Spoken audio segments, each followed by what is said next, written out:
This scene right here was a big part of American culture back in 1999. It was the debut season of WWF SmackDown. The end of the 90s also welcomed Jerry Springer, South Park, Insane Clown Posse, and more, ushering in an era of lowbrow entertainment. Journalist Ross Benish thinks the late 90s had a big impact on the future that we're still feeling today. His book is 1999, the year low culture conquered America and kickstarted our bizarre times. Thanks for joining us, Ross. Good morning. Hey, great to be here. So are you saying that Jerry Springer, pro wrestling, all this stuff, we're still feeling the impact today, or it changed things in modern day times? That's exactly what I'm saying. We're living in a Jerry Springer world. Those combative segments that he helped popularize aren't just in daytime talk anymore. They're in reality TV, and they're even in the White House. And did that happen because as media proliferated, you needed to yell louder and do weirder things to get anyone's attention? I'd say the reason it happened is due to technology advancement and deregulation that had more channels to put media and less restrictions on what could be said. And the people overwhelmingly tended to gravitate toward lowbrow culture. I was trying to, when I read the title 1999, I had a hard time figuring out where I was or what was so, why 1999 specifically? I mean, why not just the late 90s, early 2000s? You could definitely make the case that a similar book could be written about 97 or 2001, but I chose 99 because due to the Y2K paranoia, there was more weird stuff and zaniness in the pop culture, like Beanie Babies retiring their entire lineup at New Year's Eve in 1999. You wouldn't get that in 98. Yeah, and so there were arguments in the legal system about whether we should have all this freedom and so on. Are you suggesting that we should not? No, I'm not suggesting that. I actually like all this trashy entertainment.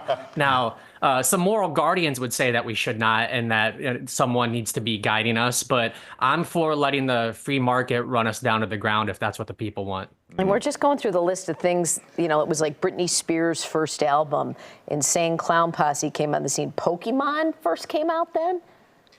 Well, Pokemon came to North America in a big way that year. So Pokemon was ready in Japan, but the Pokemon first movie was in 99. Their cartoon debuted in the US in 99, and the trading cards came out in 99. And that was like the hot toy fad that basically usurped Beanie Babies. And video games took off too, right? Yeah, video games took off. In the 90s, PlayStation 1 was the first console to sell over 100 million units. And the reason I focused on video games is because at the time, they were blamed for a lot of societal ills, especially following the Columbine shooting. So video games were perceived as low culture at the time, even though now they're considered an art form that is very financially lucrative.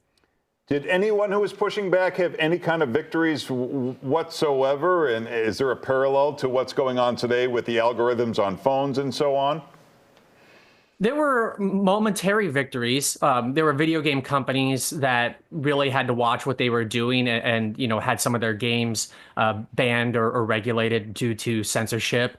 There were, you know, online restrictions on speech early on. But overall, the people pushing low culture ended up being the big winners. And as far as commonalities, I'd say the new reality shows that, you know, were influenced by 90s talk shows are now TikTok creators. So, you know, the talk show format that Jerry Springer popularized is kind of dead, but you see it live on in how some of these creators argue with each other online. You say 1999 might be the best movie year ever, and I'm trying to think what even came out that year. Yeah.